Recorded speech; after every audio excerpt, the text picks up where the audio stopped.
With just 7 months to go, the battle for the 2022 midterms is well underway, and so is the price tag. A powerful Republican group with deep pockets is pouring 8 figures into a midterm ad blitz.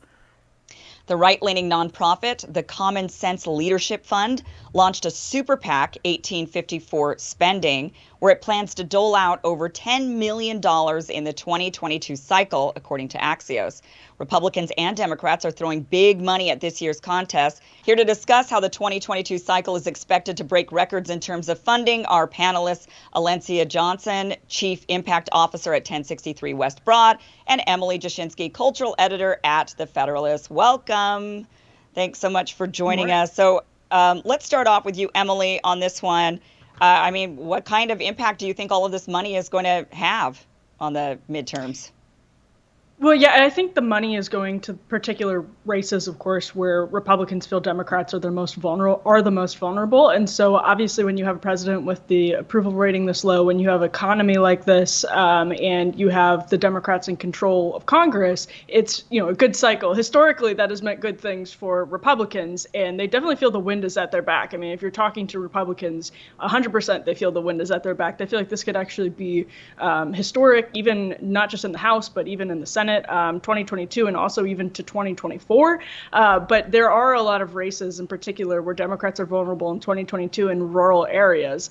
And that is what has Republicans particularly excited, because they're very much increasingly convinced that Democrats cannot pitch rural voters on their message, A, in this economy, and then B, in this cultural climate. So the money is going to those races, I suspect. And that could be, really bad news for Democrats. Alencia, how are Democrats responding to this? Are their fundraising numbers keeping up with the exigency they're facing this fall? I know that some folks on the left have expressed concern that after a year, what many on the left feel are disappointments, candidates, even progressive candidates that in yesteryear would have gotten a lot of attention and small dollar donation contributions, are finding it difficult to get people willing to give them money.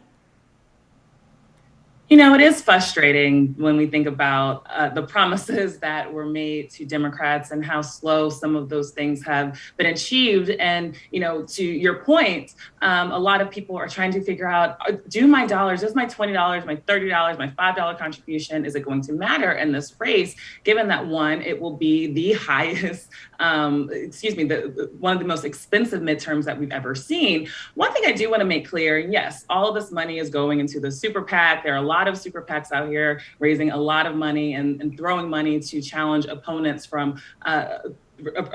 to Democrats.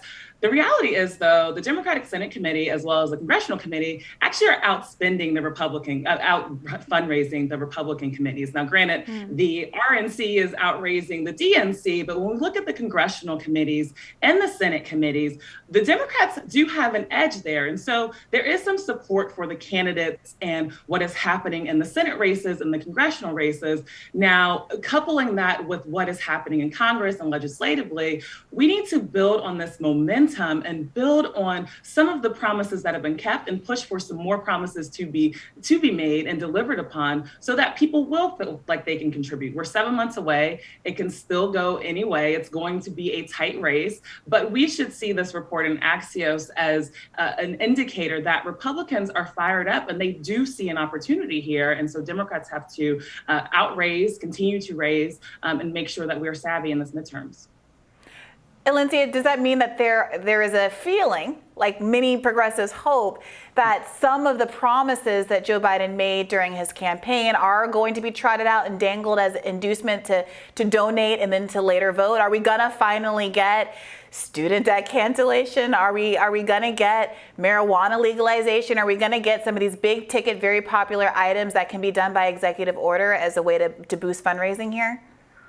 I had those questions, as well as, are we going to get, some protections around our voting rights, right? Are we going to get some of the promises around criminal justice reform? Listen, I think two things can be true at the same time, that President Biden is doing as much as he can around the economy.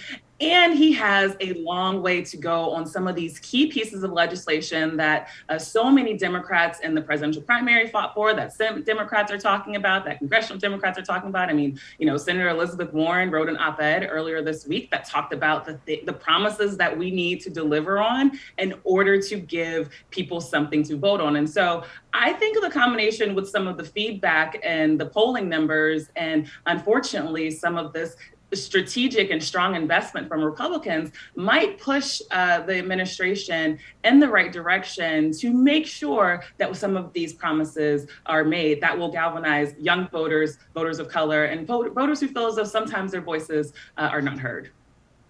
Emily, I'm curious if, on the flip side, on the Republican side, knowing that Democrats really do need to ramp up their, I guess, their platform on the things that they will do for people. With Republicans, are Republicans just going to be saying, do you think, well, we're just not Democrats. Look at how bad things are.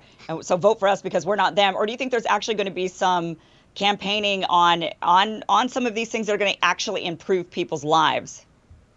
Yeah, so that's sort of the battle that's happening, especially in the Senate right now, between Senator Rick Scott and Mitch McConnell. And we've seen Mike Pence, for instance, put out an agenda. Rick Scott put out an agenda. And there's this idea that Mitch McConnell thinks Republicans should just sort of run on, obstructing Democratic priorities and sort of maintaining a kind of sense of normalcy, or maybe a status quo, or returning to a sense of normalcy or status quo. And a lot of Republicans say that's just not good enough. And so, of course, it depends on the race.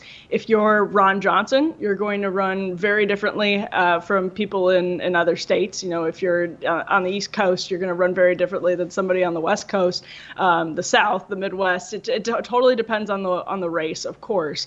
But that is actually a battle happening in the Republican Party, and not just about this cycle, but about in general, sort of looking back on previous decades and saying, are we running on tax cuts? Is that what this is? You get Republican majorities and we're just running on tax cuts and judges. So Kim, you're actually hitting on one of the biggest battles that I hear talked about among sort of conservatives in DC all of the time. And Emily, I'm curious, there is such a robust conversation happening on the broad left about whether or not these super PACs and politicians who are taking these big dollar donations are credible, if people should trust them, that an understanding that this is a key flaw in our democracy. And there used to be a very robust bipartisan conversation happening about campaign finance reform back in the 2008 cycle, I remember. And it imperils some candidates on the left from raising as much money because they do have to rely on small dollar donations and do have to hope that they can continue to demonstrate their ability to actually deliver for the people to keep getting those donations, which has not been happening. I'm curious to what extent, if at all, taking money from large super PACs, taking big dollar donations affects voters on the Republican side. Is there any downside for Republican candidates to be the beneficiary of some of the corporate money that's flowing in?